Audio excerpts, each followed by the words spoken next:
నమస్తే, welcome to Telugu రాజ్యం. ఈరోజు మనతో పాటు ఉన్నారు సీనియర్ అనలిస్ట్ భరద్వాజ్ గారు. వారితో మాట్లాడేద్దాం. సార్ నమస్తే. నమస్తే సార్, నిన్న పల్లా శ్రీనివాసరావు గారు టీడీపీ అధ్యక్షులు కాక్రోచ్ జనతా పార్టీకి సంఘీభావంగా కొన్ని వ్యాఖ్యలు అయితే చేయడం జరిగింది. యూత్లో ఉన్న పెరుగుతున్న ఆస్పిరేషన్స్కి ఈ కాక్రోచ్ జనతా పార్టీకి వస్తున్న అట్రాక్షన్ అనేది ఒక రిఫ్లెక్షన్ అని చెప్పారు. ఇవాళ తాజాగా ఎన్డీఏలో భాగస్వామిగా ఉన్న ఒక టీడీపీ ఎంపీ కేసినేని చిన్ని సతీమణి మీద అయితే ఈరోజు ఈడీ నోటీసులు అయితే జారీ చేసింది. వాళ్ళకి సంబంధించిన ప్రైడ్ ఇన్ఫ్రాకాన్ అనే ఒక సంస్థలో అవకతవకలు జరిగాయి.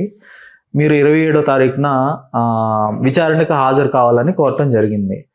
ఇంకోవైపు రాహుల్ గాంధీయే నిన్న కూడా మరొక మాట మాట్లాడటం జరిగింది, ఇంకొక ఏడాదిలో మోడీ ప్రభుత్వం కూలిపోబోతుందని. అంటే ఈ మూడింటిని లింకప్ చేసి చూడాల్సి ఉంటుందంటారా? అంటే టీడీపీని తన ఫోల్డ్లోకి తెచ్చుకునే ప్రయత్నం ఏదైనా జరుగుతుందా కాంగ్రెస్? ఏమంటారు మొత్తంగా? అసలు కాంగ్రెస్ ఈ మూడు సంఘటనలకి లింక్ పెట్టడం కుదరని వ్యవహారం. ఓకే. ఎందుకంటే కేసినేని వైఫ్ మీద అటాక్ అనేది అది ఎలా అర్థం చేసుకోవాలి అంటే స్ట్రక్చరల్గా ఇప్పుడు ఆవిడ విచారణకు హాజరైన తర్వాత ఏం జరుగుతుంది అనేది చూడాలి. అయితే ఈ అటాక్ అనేది చేసిన డిపార్ట్మెంట్ సెంట్రల్ గవర్నమెంట్ కంట్రోల్లో ఉండేటువంటి డిపార్ట్మెంట్ కాబట్టి జనరల్గా మనకు ఒక నేరేటివ్ ఉంది. ఎవరినైనా కంట్రోల్ చేయాలంటే ఈడీని అలాగే ఐటీని వాడాలి అని. అయితే ఇక్కడ ఆల్రెడీ వాళ్ళ కంట్రోల్లో ఉన్న మనిషి కాబట్టి ఇతని మీద కొత్తగా కంట్రోల్లో తీసుకోవటం కోసం ఈ దాడి చేస్తున్నారు అని అనుకోనక్కర్లేదు. ఓకే. ఇది స్ట్రక్చరల్గా కూడా అప్పుడప్పుడు ఇలాంటివి చేయటం ద్వారా వాళ్ళ ఉనికిని చాటుకునే ప్రయత్నం కూడా చేయొచ్చు. అలాంటి దాడి అయి ఉండొచ్చు ఇది. అంటే దానికి వాళ్ళు డిపార్ట్మెంటల్గా ప్రోగ్రామింగ్గా చేసి ఉండొచ్చు. దీన్ని రచ్చ చేయొద్దు అని ఇటు నుంచి చెప్తే లేదు రండి ఇది మనకు ఉపయోగపడే అంశమే అని కూడా చెప్పుంటారు వాళ్ళు. ఇదేదో సెంట్రల్ గవర్నమెంట్ మిమ్మల్ని వదిలేసి ఇంకెవరినో పట్టుకోవటం అలా కాకుండా మనం కూడా అప్పుడప్పుడు ఇలాంటి దాడులు జరిగితే ఇంటిగ్రిటీకి ఇబ్బంది ఉండదు అనే ఉద్దేశం చొప్పున మేము వస్తున్నాం, మీరేం టెన్షన్ పడకండి, ఏమి ఉండదు అని కూడా చెప్పి నడపచ్చు. ఓకే. ప్రాబ్లం ఉన్నమాట వాస్తవమే, ఇవి ఇష్యూస్ ఉన్నాయి, దాన్ని సార్ట్అవుట్ చేసుకోండి అని ఒక కాషన్ నోటీస్ ముందే ఇచ్చి ఈ కార్యక్రమం కూడా చేసే అవకాశాలు ఉన్నాయి. రాజ్యాంగ వ్యవస్థల్ని భారతీయ జనతా పార్టీ తన కంట్రోల్లోకి తీసుకొని వాడుకోవడం అనేది చేస్తోంది అనే దానిలో వెనకడుగు వేయాల్సిన అవసరం లేదు, అది జరుగుతోంది. ఓకే. ఈసీ కూడా ఇప్పుడు వాళ్ళ కంట్రోల్లోనే నడుస్తుంది అనేది మనకి సర్ అనేటువంటి కార్యక్రమం నుంచి అర్థమవుతుంది స్పష్టంగానే. సో ఇది ప్రోగ్రామ్ అయి ఉండొచ్చు దానికి సంబంధించి. అలాగే ఇప్పుడు ఈయనేదో తెలుగుదేశం పార్టీ న్యూ జన్తో కనెక్ట్ కావాలి, జన్జీతో కనెక్ట్ కావాలి, లేకపోతే ఈ కాక్రోచ్ గురించి ఒక సాఫ్ట్ జ్ఞానాన్ని ఇవ్వాలి ప్రపంచానికి, తెలుగుదేశం ప్రపంచానికి, బయట ప్రపంచం కాదు, తెలుగుదేశం యువతని ఆయన కొంత గైడ్ చేయటం. మీరు కనెక్టివిటీలో ఉండండి. ఇప్పుడు ఆయన ఎలాగైతే నరేంద్ర మోడీ గారు మీరందరూ ఫోనుల్లో దూరి బొద్దింకలతో కాంటాక్ట్ అవ్వండి అని అలా చెప్పాడు, అలాగే ఇక్కడ తెలుగుదేశం పార్టీని కూడా ఫోనుల్లోకి వెళ్ళి బొద్దింకలతో సంబంధాలు పెట్టుకోండి అన్న పద్ధతిలోనే అర్థం చేసుకోవాలి ఆయన కూడా అని. ఓకే. అయితే ఈ బొద్దింకలు అనే లింకులో రాహుల్ గాంధీ వీళ్ళకేదో ట్రాప్ వేస్తున్నాడా అని ఏదో అన్నారు మీరు, అదే కాదు గొడవ. ఓకే. అంటే బొద్దింకలు ప్రస్తుతం అంటే టీడీపీని తమ ఫోల్డ్లోకి తెచ్చుకోవాలి, టీడీపీ అనేది కాంగ్రెస్ వైపు ఎలా చూస్తుంది? అసలు ఆంధ్రప్రదేశ్లో వాళ్ళ ప్రధాన ఉనికి ఉంది, అక్కడ కాంగ్రెస్ రూపం ఏముంది? అసలు కాంగ్రెస్ని నడిపించింది ఎవరు? మొన్న ఎన్నికల్లో చంద్రబాబు నాయుడు గారు నడిపించారు. చంద్రబాబు నాయుడు గారు అంటే ఒక 2 పెట్టెల రైలు నడిచింది 24 ఎన్నికల్లో. ఒక బోగీలో బీజేపీ, జనసేన, టీడీపీ, ఇంకొక బోగీలో కాంగ్రెస్, లెఫ్ట్. ఈ 2 బోగీలకి ఇంజన్ చంద్రబాబే. కనుక కాంగ్రెస్ పార్టీకి ప్రధానంగా ఉపయోగపడింది తెలుగుదేశం మీడియా. షర్మిల గారు ఏం మాట్లాడినా చంద్రబాబు గారి ప్రకటన 2వ పేజీలోకి నెట్టేసి ఆవిడని ఫ్రంట్ పేజీలోకి తీసుకొచ్చిన చరిత్ర ఉంది మనకి. అంటే వాళ్ళు ఆవిడ భుజం మీద తుపాకీ పెట్టి జగన్ని కొట్టే కార్యక్రమం సక్సెస్ఫుల్గా చేశారు. కనుక కాంగ్రెస్ పార్టీ చంద్రబాబు మీద ఆధారపడటానికి వాళ్ళ బుర్రలో మొలిచిన ఆలోచన ఏంటంటే కాంగ్రెస్ పార్టీని జగన్ మింగేశాడు కాబట్టి జగన్ని తొలగిస్తే తిరిగి మన కేడర్ మన దగ్గరికి వస్తుంది, తిరిగి మన ఆంధ్రరత్న భవన్ కళకళలాడుతుంది. అలాగే జగన్ చెల్లెల్ని గనక మనం ఒక పొజిషన్లో కూర్చోబెడితే ఆ అడ్వాంటేజ్ కూడా వచ్చి మనకి మన ఆఫీస్ నుంచి ఖాళీ వెళ్ళిన ప్రతి ఒక్కడు వెనక్కి వస్తాడు అని ఒక భ్రమతో ఆ కార్యక్రమం నిర్వహించి, అది భ్రమ అనేటువంటి విషయం వాళ్ళకి అర్థమైంది గత 2 ఏళ్ల అనుభవంలో. అయితే ఈ మధ్య షర్మిల గారు ఏదో డ్రామా చేస్తున్నారు, రోడ్ల మీదకి వెళ్ళి రచ్చబండలు ఇలాంటివి అడపా చేస్తున్నారు. ఈ గొడవ ఏంటంటే రాజ్యసభ ఏదో ఒకటి ఆశిస్తోంది ఆవిడ, దాని గురించిన కసరత్తు రేపు వేకెట్ అవుతున్నాయి. రాజ్యసభ సీట్లు చాలా ఖాళీ అవుతాయి. ఆ ఖాళీ అవుతున్న సీట్లలో ఎక్కడో చోట ఏ కర్ణాటక నుంచో తోసేస్తారు, ఏ తెలంగాణ నుంచో తోస్తారు అనేటువంటి ఒక ప్రోగ్రాంలో ఆవిడ యాక్టివేట్ అయి కనిపిస్తున్నారు. మొన్నటిదాకా ఆవిడ అక్కడే ఉన్నారు. ఆవిడ ఉంటే ఇక్కడ లోటస్ పాండులోనో లేకపోతే ఇడుపులపాయలోనో సేద జరగటం తప్ప ఆవిడ రోజువారీ కార్యక్రమాల్లో విజయవాడలో ఉండటం లేదు. అది ఆవిడ గొడవ. అంటే కాంగ్రెస్ పార్టీని గైడ్ చేసినోడు చంద్రబాబు. ఇప్పుడు కాంగ్రెస్ పార్టీ ఫోల్డ్లోకి వెళ్ళటం ఏంటి, వెళ్తే రాహుల్ గాంధీ గారు రావాలి, కానీ ఇప్పుడు రాహుల్ గాంధీ గారి స్ట్రైచర్ చంద్రబాబు నాయుడు గారిని భరించే స్థాయి కాదు, చంద్రబాబు నాయుడికి భరోసా కల్పించే స్థాయి అంతకంటే కాదు. ఇదివరకు రోజుల్లో చంద్రబాబు చక్రం తిప్పే రోజుల్లో ఆయనతో కలిసాడంటే అర్థం ఉంది. ఇప్పుడు ఆయన చక్రాలు విక్రాలు అన్నీ అటకెక్కించేశాడు. అటకెక్కించేసి చాలా క్లియర్గా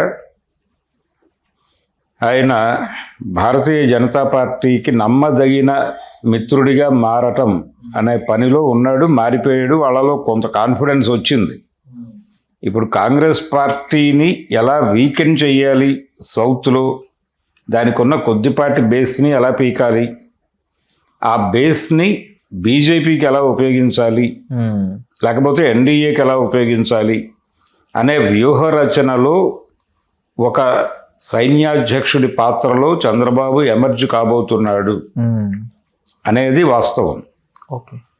నరేంద్ర మోడీ గారు 2 గంటలు వారి ఇంట్లో కూర్చుని చేసిన బోధ అదే. ఆపరేషన్ సౌత్లో నువ్వు కీలకంగా ఉండాలి, ఎందుకంటే నువ్వు రేవంత్ని ఇన్ఫ్లుయెన్స్ చేయగలవు తెలంగాణలో, కర్ణాటకలో డీకే శివకుమార్ని ఇన్ఫ్లుయెన్స్ చేయగలవు. సో వీళ్ళిద్దరినీ పట్టుకొని స్టాలిన్ని జత చేసుకుని సౌత్ని కాషాయంలోకి నడిపించడానికి ఒక పథక రచన చెయ్యి, మీ అబ్బాయిని ముఖ్యమంత్రిని చేసేసుకో, నువ్వు వచ్చి మాకు ఈ ఊడిగం చెయ్యి అని చెప్పారు. వారు ఓకే చెప్పారు. ఆ మేరకు ఆపరేషన్ మొదలైంది. అక్కడ చంద్రబాబుతో మాట్లాడిన తర్వాతే వేదికనెక్కి వచ్చే ఎన్నికల్లో నేను ఇక్కడ భారతీయ జనతా పార్టీ మంత్రివర్గంతో ప్రమాణ స్వీకారం చేయిస్తాను, బెంగాల్లో చేసి వచ్చినట్టుగా అని చెప్పాడు.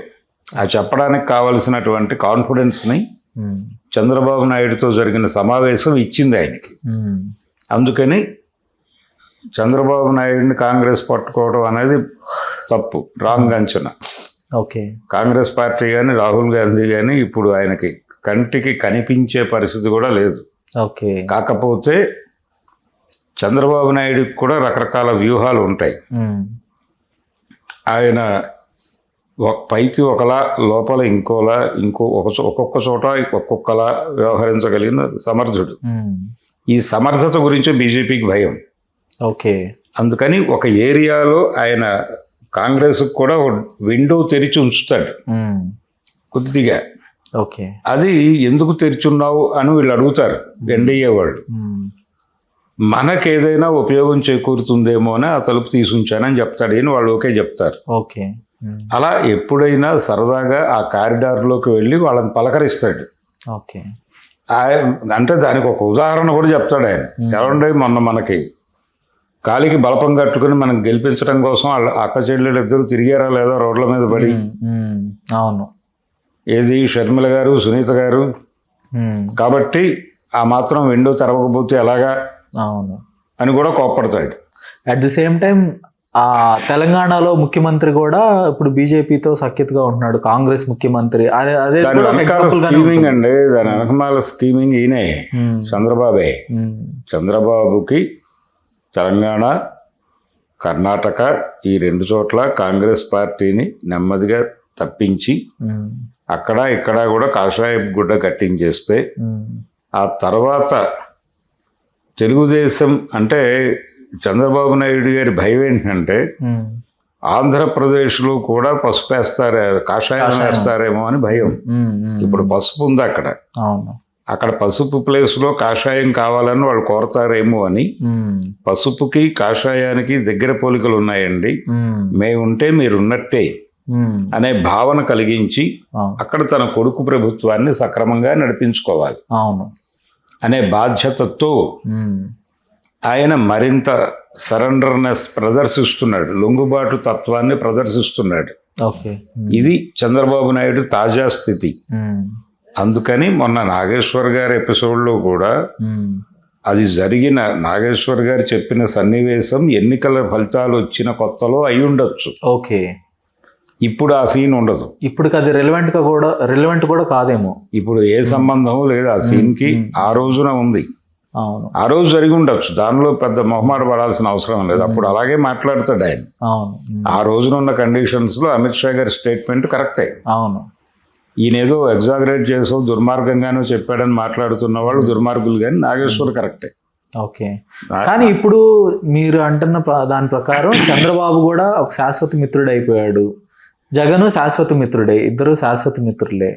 సో వీళ్ళిద్దరిని పవన్ కళ్యాణ్ కూడా శాశ్వత మిత్రుడు. ఇప్పుడు ఇన్స్టాంట్ ఫ్రెండ్స్ అయితే లేరు ఏపీలో, అందరూ శాశ్వత మిత్రులే ఉన్నారు బీజేపీకి. అవును, అందుకే భయం. ఇప్పుడు అక్కడ అందరూ మనోళ్లే, మొత్తం అందరూ కలిపి వాళ్ళని కాషాయంలోకి నెట్టేసి మన ప్రభుత్వాన్ని, కమలం ప్రభుత్వాన్ని ఏర్పాటు చేయటం లాంటి స్కీమ్ ఏదైనా ఆలోచిస్తుందా బీజేపీ?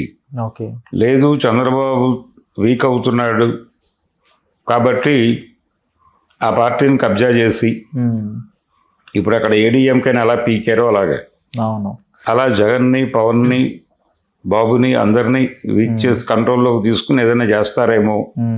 ఒకవేళ అదే జరిగితే, వీళ్ళు కనుక తిరుగుబడితే, అప్పుడు కాషాయం ఆపరేషన్ స్ట్రైట్గా జరిగి బీజేపీ ఒకవేళ ఏదో టక్కుటమ్మార విద్యలు ప్రదర్శించి గెలిస్తే వాళ్ళకు ఒక ముఖ్యమంత్రి అభ్యర్థి కావాలి కదా. ఆ ప్లేస్లో తన ముఖాన్ని ఇంప్లాంట్ చేసుకోవడానికి రఘురామకృష్ణరాజు తాపత్రయపడుతున్నాడు అక్కడ. ఆయన ఎందుకు రాముడి గుడి ఎందుకు కట్టాలి? ఆయనకి ఏం పని? జాతీయ దేవుడు రాముడిని పట్టుకొచ్చి ఆకివీడిలో కట్టి తీరతాను, నాకు బొట్టు లేని మహిళ అందరూ వచ్చి నన్ను ఇబ్బంది పెట్టారు, ఈ పిచ్చి మాటలన్నీ ఎందుకు మాట్లాడుతున్నాడు ఆయన? భారతీయ జనతా పార్టీ ఒకవేళ ఏపీలో ప్లాంట్ చేయదలుచుకుంటే వాళ్ళకి సీఎం అభ్యర్థిగా తన ముఖం కనిపించాలి అనే పిచ్చితో ఆ పని చేస్తున్నాడు ఆయన. అవన్నీ అయ్యే వ్యవహారాలు కాదు. ఆయన రాముడికి గుడి కట్టినంత మాత్రం రాముడు కూడా వెళ్ళి నరేంద్ర మోడీని కన్విన్స్ చేసే కండిషన్లో లేడు. కనుక ప్రస్తుతం చంద్రబాబు నాయుడు, రాహుల్ గాంధీ ఈ బంధం ఇలాంటివేవి లేవు సన్నివేశంలో. వచ్చే ఎన్నికల్లో బీజేపీ వీక్ అయిపోతుంది అనే నమ్మకం కూడా కలగట్లా. రెండోది, ఇది టైం కాదు. మొన్న 5 రాష్ట్రాల ఎన్నికల్లో వాళ్లే లబ్ధి పొందారు, వాళ్ళు ఇప్పుడు స్వింగ్లో ఉన్నారు. వచ్చే ఏడాది జరగబోయే పంజాబ్ ఎన్నికల్లో కూడా గెలవబోతున్నాం అనే కాన్ఫిడెన్స్తో ఉన్నారు వాళ్ళు. కనుక ఇప్పుడు వాళ్ళని కాదన్నవాడు మూర్ఖుడు.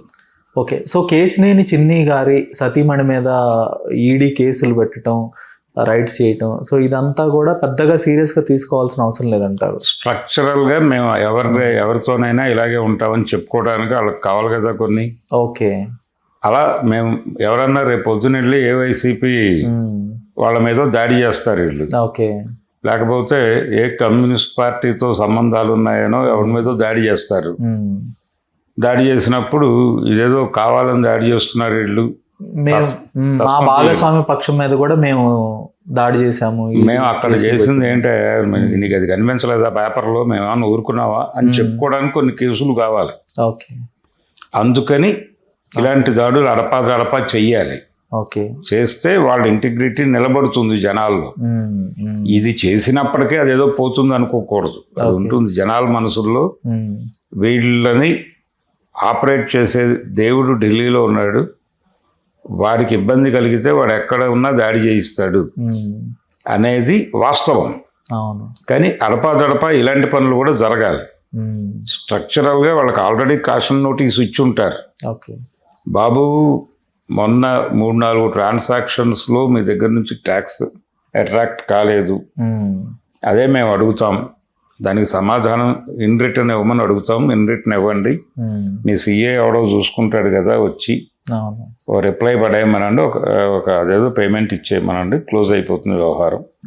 కానీ మేము వచ్చి అక్కడ గొడవ చేసిన తర్వాతే ఇది జరగాలి. మేము అక్కడికి వస్తాం, మీడియా ఫోటోలు తీస్తుంది, లోపలికి వచ్చి మేము మీ చేయి పోసిన కూల్ డ్రింక్ తాగేసి తిరిగి వెళ్ళిపోతాం, తర్వాత మీ సిఏ వచ్చి అదేదో అప్రోచ్ అవ్వమనండి, అయిపోతుంది, క్లోజ్ అయిపోతుంది అని కూడా చెప్పుంటారు స్క్రిప్ట్ ఎక్కడో కలిసి. అందుకని దాని గురించి ఆందోళన పడక్కర్లేదు. తెలుగుదేశం పార్టీ అదేదో టువర్డ్స్ కాంగ్రెస్ మూవ్ అవుతోంది కాబట్టి ఈ దాడి జరిగింది అనుకోవడానికి అసలు సంబంధమే లేదు. ధన్యవాదాలు సార్. Thank you.